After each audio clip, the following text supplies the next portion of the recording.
우리 다 같이 고백하도록 하겠습니다. 자람과 전함 있는 교회가 됩시다. 목사님, 사모님이 지금 출타 중이십니다. 여러분들이 계속 위해서 기도 부탁드립니다. 오늘은 추수감사절로 우리가 예배를 드립니다. 이번 한 주간 감사가 풍성한 한 주간이셨나요? 감사하는 한 주간이셨나요?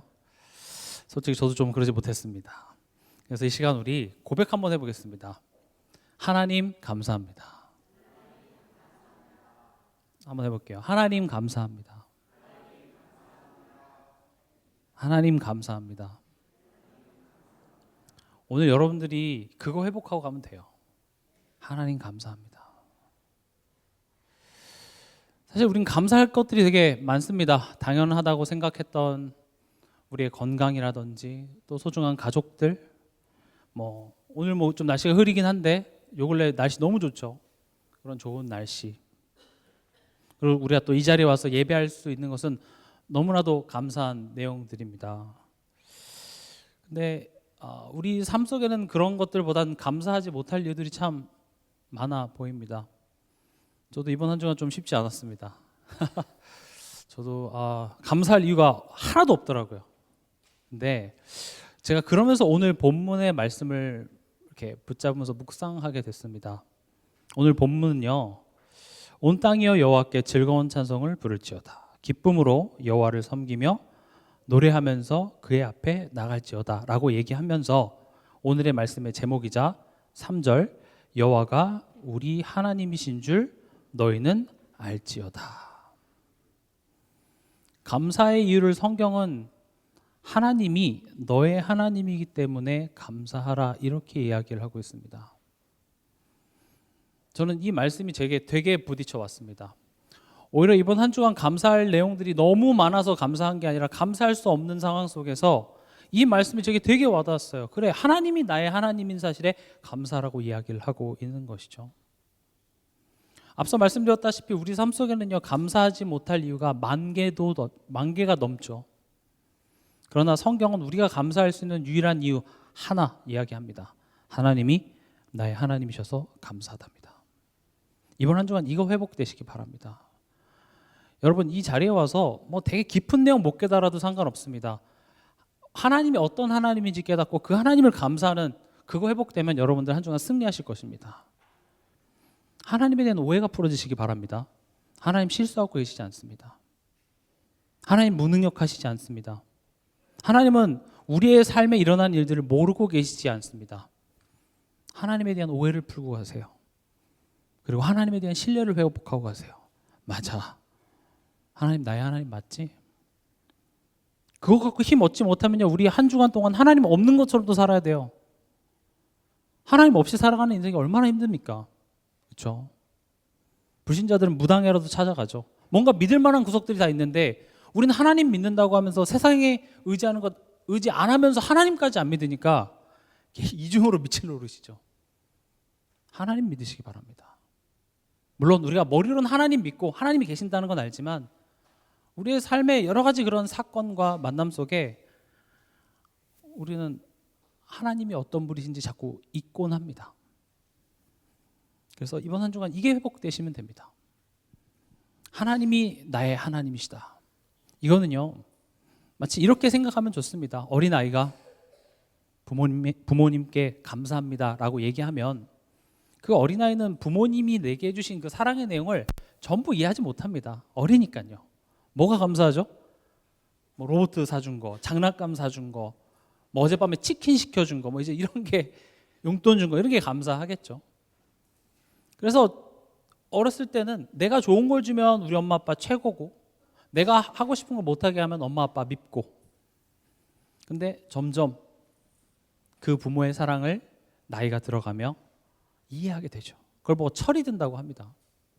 그러면서 부모님이 이런 마음이었구나. 그런 성숙함이 우리 신앙에서도 있어야 되겠습니다. 내가 원하는 거 주면 좋은 하나님이고 내가 이해하지 못하는 상황이 되면 나는 하나님을 믿을 수 없어가 아니라 결국 하나님이 우리에게 목적하시는 것은 우리가 하나님을 신뢰하는 그 자리에 가는 것입니다. 성경이 요구하는 믿음은 수단이 아닙니다. 목적입니다.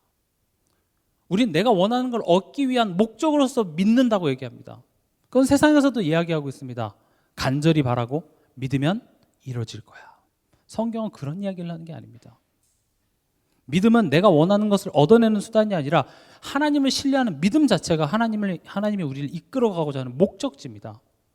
어떤 상황 속에서도 우리가 하나님을 신뢰할 수 있는 그 한 사람이 되는 것. 그래서 하나님은 우리 삶 속에 때로는 우리 상식으로 우리 이해로 이해가 되지 않는 상황들 또한도 허락하시지만 그 속에서 우리가 하나님을 바라보고 의지하고 신뢰할 수 있는 그 실력을 키워내실 것입니다. 그래서 오늘도요, 우린 그 하나님의 뜻을 붙잡고 하나님 감사합니다 고백하시기 바랍니다. 그러면 하나님이 감사하긴 한데 지금 오늘 성경이 이야기하는 것은 하나님을 아는 만큼 감사할 수 있다고 이야기를 합니다. 그러니까 내가 삶 속에 하나님에 대한 감사가 많다라는 건요, 그만큼 내가 하나님을 아는 것에 자람이 있다라는 거예요. 반대로 내가 불평과 원망이 많다라는 것은요, 하나님에 대해서 내가 지금 오해된 게 되게 많다는 말이에요. 가정에 일어나는 어떤 사건이라든지 내 자녀나 내 배우자에게 일어나는 어떤 그런 문제들을 바라보면서 하나님이 지금 뭐 하시고자 하는지를 내가 전혀 몰라요. 그리고 그 순간만큼은 하나님이 무능력하신 것 같아요. 왜냐? 엊그저께도 이 문제 해결 안 해줬고 어제도 해결 안 해줬으니까 오늘도 안 해주실 것 같아서요. 그래서 나는 원망합니다. 이런 선택을 한 내 자신을 자책합니다. 후회합니다. 지금 자책하고 후회하는 그 행동을 제가 뭐라고 지적하는 것이 아니라 우리가 왜 후회하고 왜 자책하고 왜 염려하는 우리의 영적인 상태를 지금 성경은 이야기를 하고 있습니다. 너가 하나님을 오해하고 있구나. 물론 믿죠. 하나님이 계신 것. 전능하시고 천지를 창조하신 그 전능하신 하나님을 우리가 믿지만 그 하나님이 지금 내 삶 속에 들어오셔서 간섭하고 역사하고 계신다는 사실에 대하여서는 우리가 믿음이 너무나도 적은 까닭입니다. 그래서 감사라는 것은요, 내가 하나님에 대하여서 오해가 풀어지고 하나님에 대해서 많이 알면 알수록 우리 삶 속에 맺히는 열매가 감사합니다. 여러분들의 상태를 한번 점검해 보세요. 내가 한 주간에 불평이 많아요.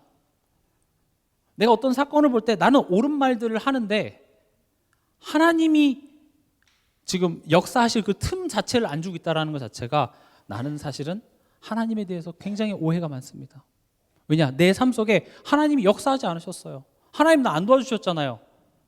거기에 대한 상처를 가지고 하나님에 대해서 오해하고 있기 때문에 그런 겁니다. 그러나 분명히 우리가 기억해야 될 것은 하나님은 여러분들을 떠나신 적이 없습니다. 내가 주일날 교회 와서 이렇게 좀 예배 드리고 할 때 하나님이 나랑 좀 가까이 있다가 내가 몇 주 예배 좀 빠지니까 하나님이 나 더 이상 도와줄 수 없어 이렇게 하시는 하나님 아닙니다. 이따 뒤에서도 말씀드리겠지만 여러분들이 하나님을 믿는 그 믿음 자체가 내가 결정해서 한 것이 아니라 하나님께서 창세전에 여러분들을 자녀 삼기로 미리 예정하셨어요. 하나님이 여러분들을 먼저 사랑하시기로 결단하신 거예요. 그 의지가 여러분들을 이끌어내신 것입니다. 그리고 여러분들이 하나님 자녀 된 것이 그냥 된 것이 아니라 하나님이 자기 아들 예수를 십자가에 못 박는 것을 통하여서 여러분들을 자녀 삼으셨습니다. 그런 하나님의 사랑을 오해하지 마세요.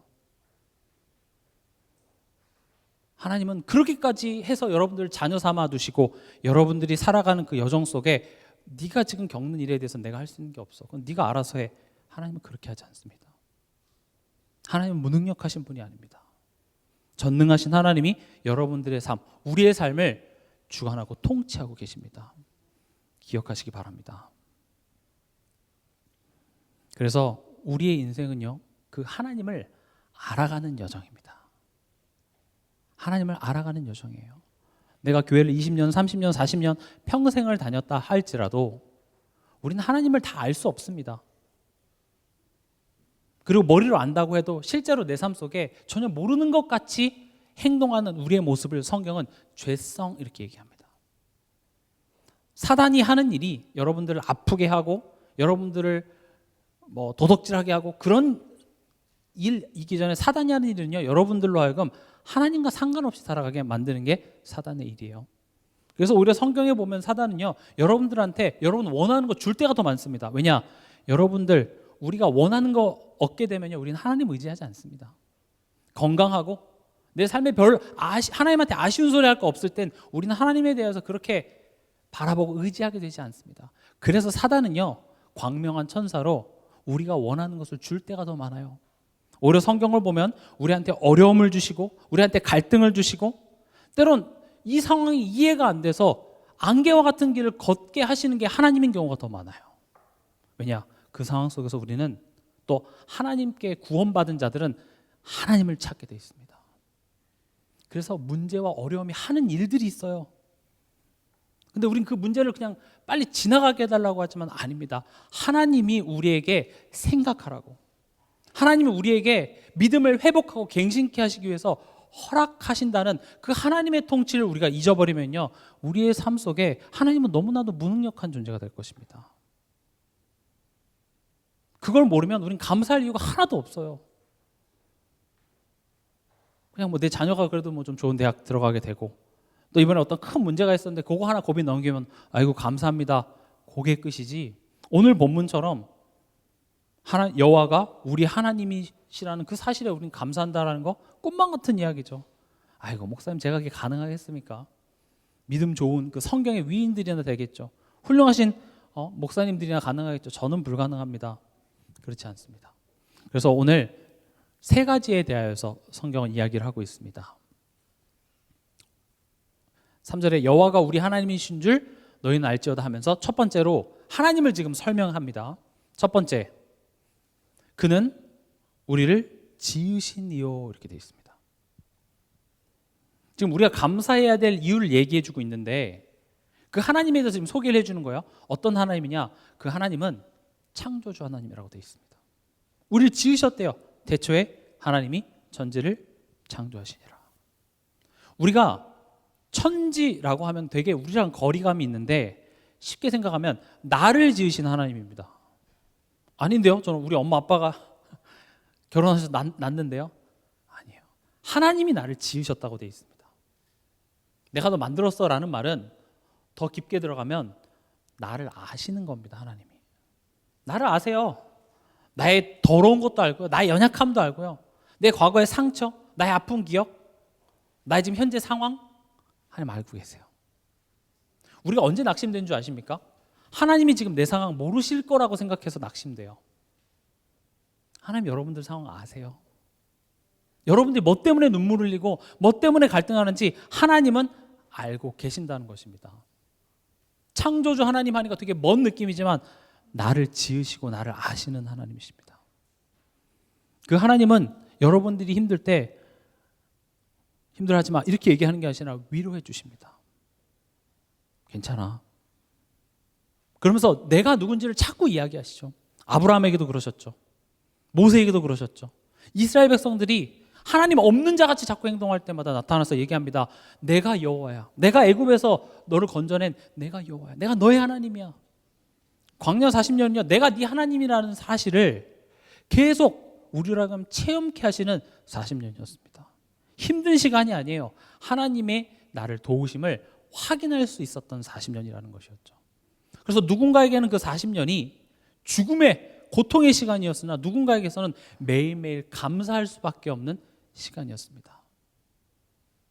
우리의 삶의 여정이 때론 예수 믿어서 뭔가 불신자들보다 조금 더 나은 집, 나은 삶, 조금 더 높은 연봉 이런 것을 가지고 예수 믿으니까 이렇게 잘 살게 된다. 우린 이런 것을 가지고 하나님을 전도하고 싶지만 하나님은 그런 것에 관심이 없습니다.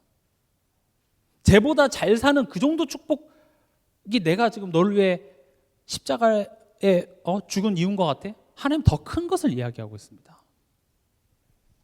사단은요 계속 우리 삶 속에 하나님에 대해서 오해하게 합니다. 근데 우리는 하나님에 대해서 내가 오해하고 있다는 사실을 인지하지 못합니다. 영적인 거니까요. 근데 그 열매가 어떻게 나타나냐? 그게 염려, 걱정, 어떤 상황에 대해서 내 생각을 가지고 그냥 속단해버려요.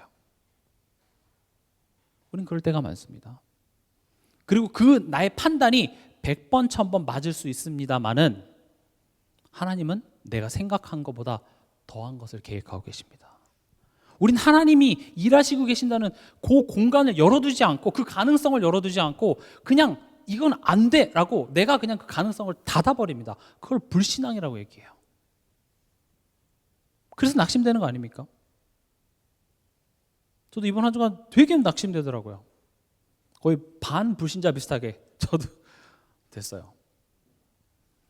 입맛도 없고. 그렇다고 밥을 안 먹은 건 아닙니다. 잘 먹긴 먹었는데 맛이 없었어요.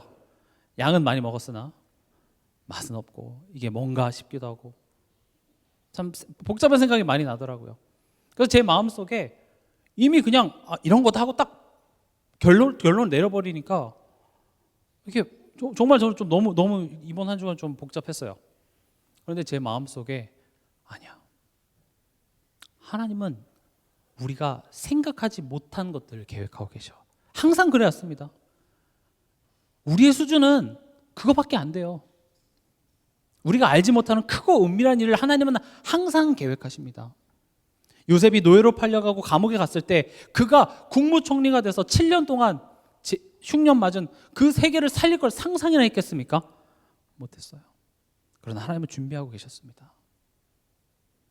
에베소서 1장 4절에서 5절에 보면은요, 곧 창세전에 그리스도 안에서 우리를 택하사 우리로 사랑 안에서 그 앞에 거룩하고 흠이 없게 하시려고 그 기쁘신 뜻대로 우리를 예정하사 예수 그리스도로 말미암아 자기의 아들들이 되게 하셨으니. 지금 중요한 단어가 뭐냐? 창세전입니다. 내가 하나님한테 잘하고, 내가 기도도 열심히 하고, 내가 성경도 좀 열심히 읽을 때 어디 잘하네? 거기에 대한 보상으로 하나님이 우리에게 뭘 해주는 게 아니라 하나님이 먼저 나를 택하고 내가 잘한 게 없을 때 나를 자녀로 삼기로 이미 정하셨다라는 것이죠. 그래서 우린 감사할 수밖에 없습니다. 내가 하나님의 자녀된 거, 내 결단과 내 믿음이 아니라 하나님의 의지였어요. 하나님이 여러분들을 잡고 있습니다. 여러분들이 하나님 싫어서 세상 끝으로 도망가도 하나님이 여러분들을 자녀 삼기로 결단하시고 의지가 있으시다면 여러분들은 하나님한테 콕 낀 존재입니다. 하나님은 여러분들을 포기하지 않으실 것입니다. 그걸 사랑이라고 부르십니다. 하나님은. 그 하나님을 알면 우리는 하나님을 감사하지 않을 수 없습니다. 감사하면 복 준다? 아닙니다. 하나님을 알면 감사할 수밖에 없다, 이겁니다. 뭘 더 줘서 감사하는 것이 아니라 너는 평생 감사해도, 심지어 목에 칼이 들어오고 내가 예수 때문에 환난과 핍박을 받는 상황 속에서도 기뻐해야 될 이유가 이미 우리 안에 있다고 말씀하십니다. 바울에게만 있었고 야곱에게만 있었던 것이 아니라 우리에게도 있다고 말씀하십니다. 우리 인생을 통해서 하나님은 그것을 깨달아 알게 하시기 원합니다. 그래서 우리 다 같이 한번 고백해 볼게요. 같이 읽어보겠습니다. 시작. 나를 먼저 사랑하시고 자녀 삼아주신 참 좋으신 나의 하나님 감사합니다. 이번 한 주간 이게 회복되시기 바랍니다. 두 번째입니다. 지금 3절에 보면 여호와가 우리 하나님이신 줄 너희는 알지어다 하면서 첫 번째로 그는 우리를 지으신 자요 라고 하면서 하나님에 대한 첫 번째 설명을 했습니다. 이제 두 번째 설명은 뭐냐? 우리는 그의 것이니 그의 백성이요, 그의 소유된 백성입니다. 쉽게 말하면 우린 그분의 딸이에요. 아들이 된 겁니다. 여러분들의 자녀가 만약 어떤 위기에 처해 있습니다. 그럼 여러분들은 해보다가 안 되겠다, 죽어야 되겠다 이렇게 하시겠습니까? 아니죠. 수단과 방법을 가리지 않으실 것입니다. 제가 재밌게 봤던 영화 중에 어떤 딸이 유럽으로 이렇게 친구들이랑 놀러 간다 그랬을 거예요. 갔다가 하필 인신매매범한테 잡힌 거예요. 그래서 그걸 빌미로 전화를 했는데 마침 그 아빠가 또 미국 전 첩보 요원인 거죠. 하필 인신매매범도 그래서 잘 해야 돼요. 하필 딸을 납치했는데 그 최고 특수 요원 은퇴한. 그러니까 이제 걔가 딱 전화 받더니 내 끝까지 쫓아가서 너 죽인다. 그래서 그 영화가 뭡니까? 진짜 끝까지 쫓아가서 다 죽이고 데리고 오는 내용이죠.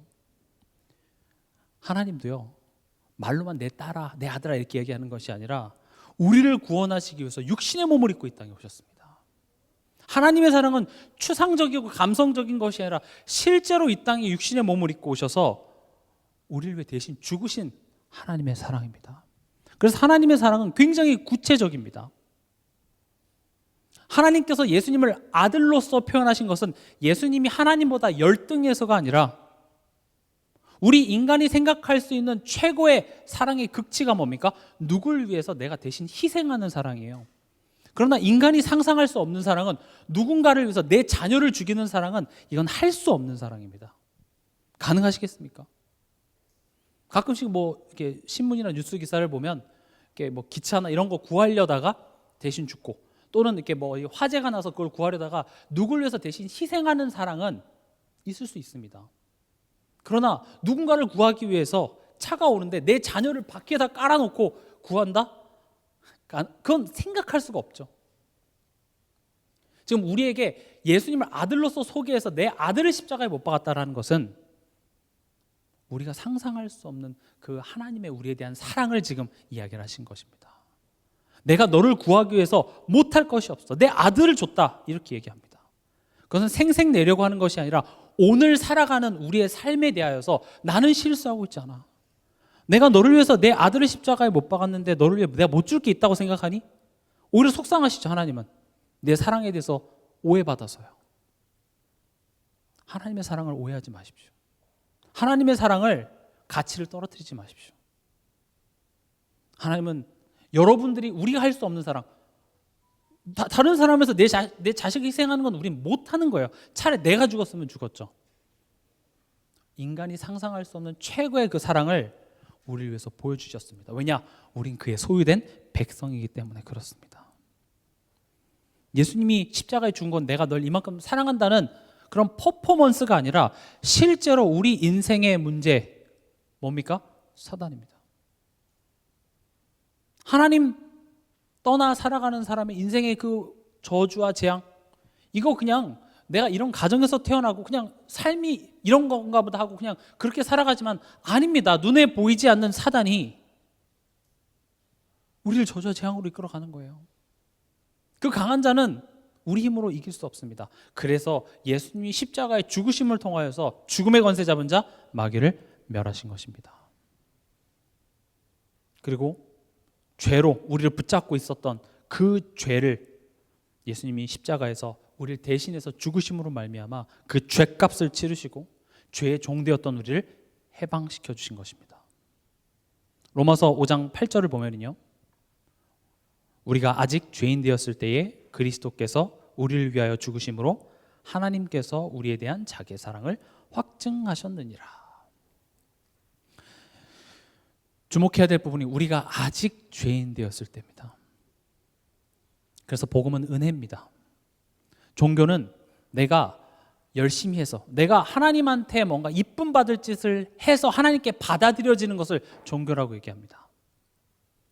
복음은 우리가 한 게 없는데 하나님의 은혜로 받아들여진 것입니다. 그랬기 때문에 우리는 하나님 말씀에 순종하는 겁니다. 율법을 지켜서 구원받는 것이 아니라 구원받았기 때문에 우리는 당연히 율법 따라 살아가야 되는 것이죠. 요한일서 3장 8절에 우리의 그 하나님의 사랑을 십자가에서 나타내심으로 말미암아 마귀의 일을 멸하셨습니다. 마귀의 일을 복잡하게 생각하지 마십시오. 마귀의 일은 죄를 짓게 합니다. 죄는 뭐예요? 하나님 없는 상태입니다. 하나님만 믿지 못하게 하는 게 죄입니다. 예수님은 십자가에 죽으심으로 마귀가 하는 일은 우리를 죄를 짓게 하여 사단에게 소속이 되게 합니다. 그래서 사단이 가야 될 지옥에 우리가 가게 되는 그런 말도 안 되는 일이 벌어졌죠. 그래서 예수 그리스도께서 마귀의 일을 멸하신 까닭에 우리는 우리 삶 속에서 하나님 자녀가 됐음에도 불구하고 매일 하나님 못 믿는 일들을 하지만 우린 지옥에 가지 않는 이유가 거기에 있습니다. 왜냐? 우리는 사단의 소속이 되지 않아요. 사단이 한 일이 뭐라고요? 죄를 짓게 해서 자기 소속이 되게 해요. 그래서 사단의 운명인 지옥을 우리가 가게 됐다고요. 그러나 우리가 예수님이 십자가에서 마귀의 일을 멸하셨기 때문에 사단에게 속아서 혹 우리가 죄를 짓더라도 그 죄 지은 것이 우리 운명이 되지 않는 자리로 하나님께서 옮겨버리신 것입니다. 요한복음 5장 24절에 보면 내가 진실로 너에게 이르노니 내 말을 듣고 또 나 보내신 이를 믿는 자는 영생을 얻었고 심판에 이르지 않으니 사망에서 생명으로 옮겼느니라. 성경이 말하는 사망은 진짜 이렇게 숨이 끊어지고 죽는 그런 개념으로 받아들이면 이해가 좀 잘 안 될 것입니다. 성경이 말하는 사망, 죽음이라는 것은 하나님과 관계가 단절된 그 상태를 죽었다 이렇게 봅니다. 하나님만큼은 믿을 수 없는 겁니다. 그럼 생명은 뭐겠습니까? 하나님과 그 관계가 다시 회복된 것을 보고 생명 이렇게 얘기합니다. 그러면 영생을 얻었다. 영생은 죽지 않고 오래 사는 것을 우리는 흔히 생각할 수 있지만 영생은 뭡니까? 하나님과 나와의 관계가 영원히 유효하게 된 것입니다. 왜요? 마귀를 멸하셨기 때문에요. 왜요? 예수님이 십자가에서 나의 그 죄값을 다 치러버리셨기 때문에 더 이상 죄에 구속되지 않고 우리는 하나님과 우리와의 관계를 끊을 그 어떤 것도 십자가에서 남겨놓지 않고 다 이루신 것입니다. 이게 우리가 감사해야 될 내용입니다. 그래서 우리 다 같이 한번 고백해 보겠습니다. 두 번째 고백입니다. 같이 읽겠습니다. 죄밖에 짓지 못하는 연약함에도 나에게 인자하신 나의 예수님 감사합니다. 인자다라는 것은 나를 더 이상 죄인으로 취급하지 않으시겠대요. 나를 정죄하지 않으시겠대요. 너 이번 주 이런 죄 졌네, 저런 죄 졌네. 만약에 하나님이 리스트를 만든다면요, 셀 수도 없을 것입니다. 우린 가장 최악의 죄인 중에 괴수라고 불려도 할 말이 없을 정도로 우리는 한 주간에 하나님께 대하여 참 많은 죄를 짓습니다. 그러나 하나님은 우리를 죄인 취급하지 않습니다. 왜요?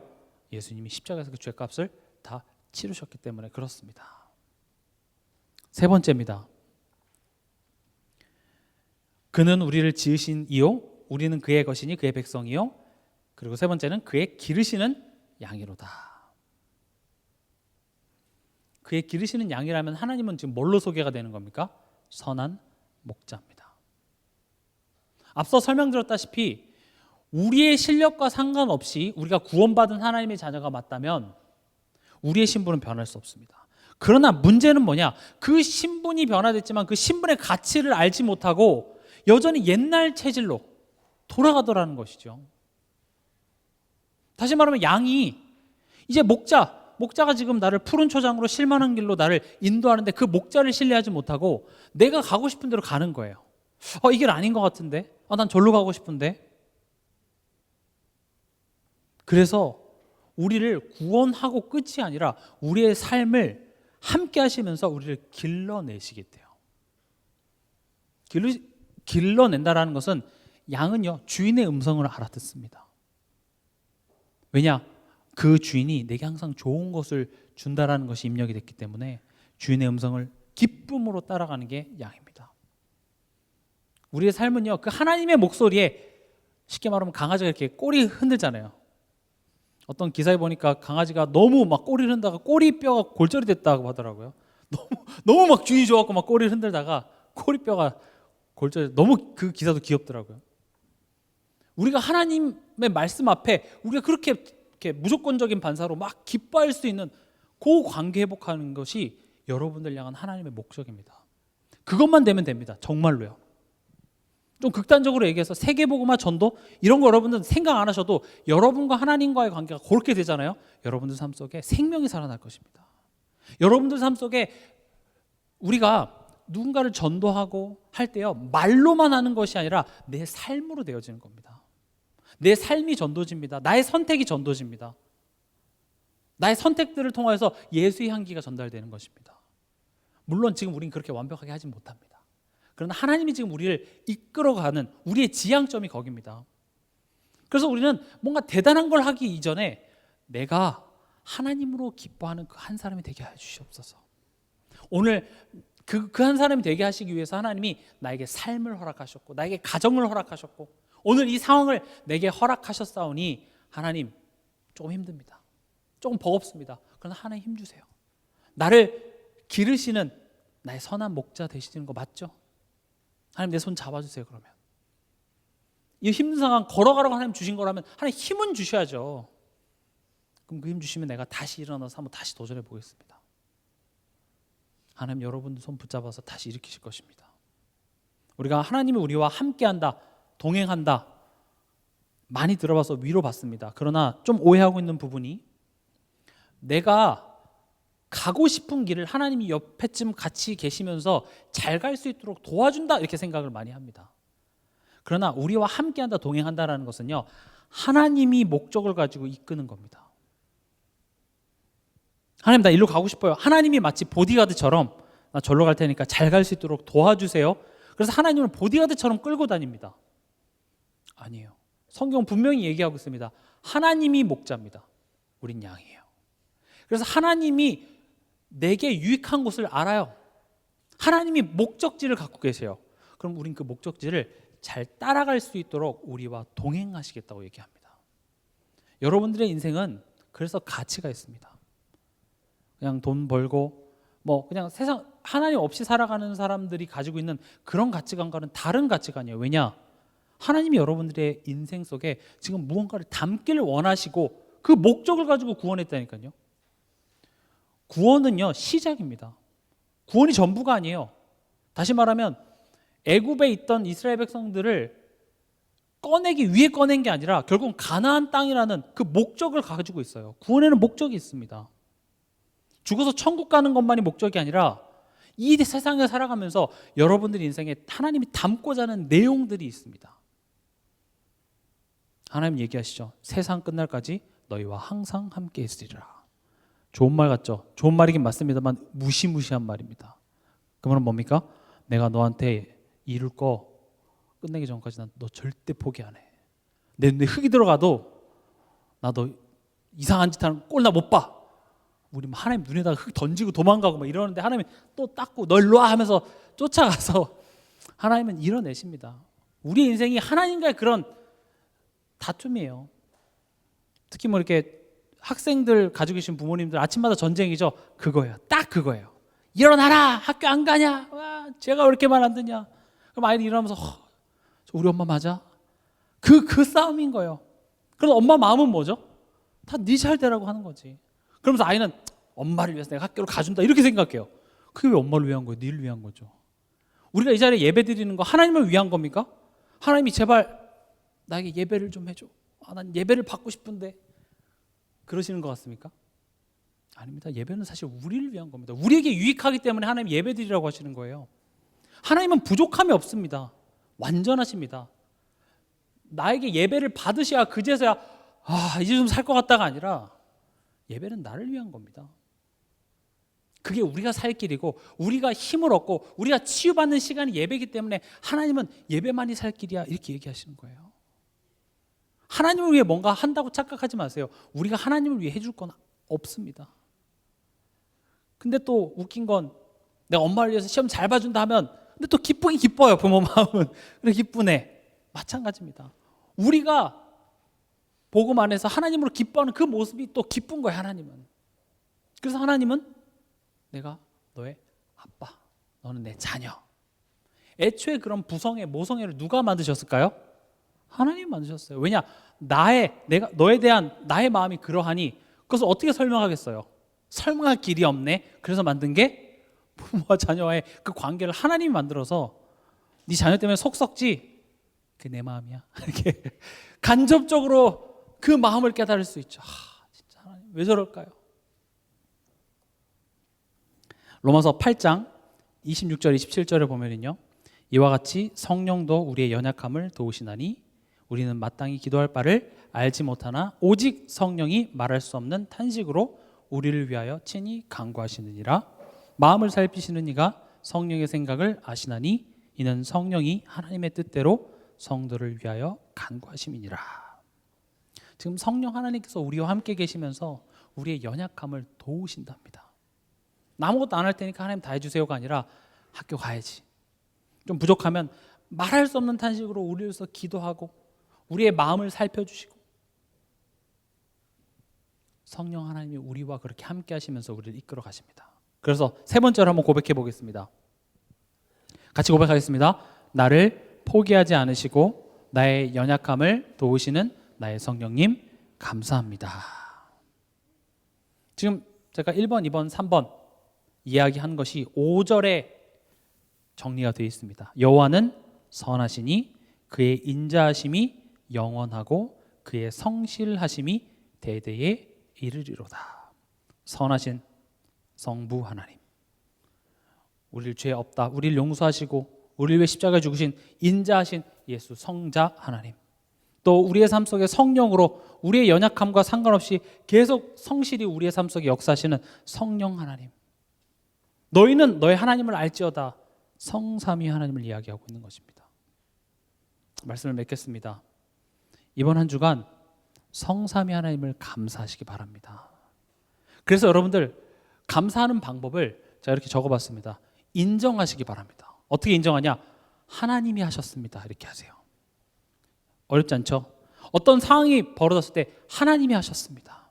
꼭 고백해보세요. 그냥 마음속으로 하나님이 하셨습니다. 여러분들 길 가서 돈 주셨습니까? 하나님이 하셨습니다. 괜찮아요. 모든 상황 속에 하나님을 자꾸 이렇게 가져오세요. 하나님이 하셨습니다. 또 때로는 내가 이해할 수 없는 상황 속에 질문하세요. 하나님 무슨 뜻이 있으시죠? 그걸 보고 기도라 그래요. 그걸 보고 하나님과 함께하는 삶, 이렇게 얘기합니다. 그리고 세 번째, 하나님을 우리가 감사하는 것은 영적 싸움이 됩니다. 왜냐? 마귀가 하는 일은 죄를 짓게 하는 겁니다. 죄는 뭐예요? 하나님 없는 것 같이 살아가는 인생을 살아가게 합니다. 그럼 우리가 삶 속에서 계속 하나님을 인정하고 하나님을 자꾸 이렇게 불러드릴 때, 물론 항상 계시지만 내 생각 속에 자꾸 하나님을 상기시키는 것 자체가 사단이 하고자 하는 일의 정반대 일이기 때문에 그게 영적 싸움이에요. 사단은 떠나갈지어다, 이런 결박 기도는 소극적인 영적 싸움입니다. 나쁜 것을 안 하는 거예요. 그러나 적극적인 영적 싸움은 뭐예요? 좋은 것을 해버리는 거예요. 나쁜 친구들과 안 놀리고 내가 PC방을 안 가는 차원이 아니라 공부를 열심히 하는 거예요. 학교를 열심히 가는 거예요. 그게 뭡니까? 하나님께 감사하는 거예요. 감사하십시오. 감사할 때 흑암이 떠나갑니다. 감사할 때 정말 감사할 수밖에 없는 내용이 내 안에 깨달아질 줄 믿습니다. 이번 한 주간도 여호와가 우리 하나님이신 줄 알아서 그것으로 감사가 회복되어지는 한 주간 되시길 주님의 이름으로 축원합니다.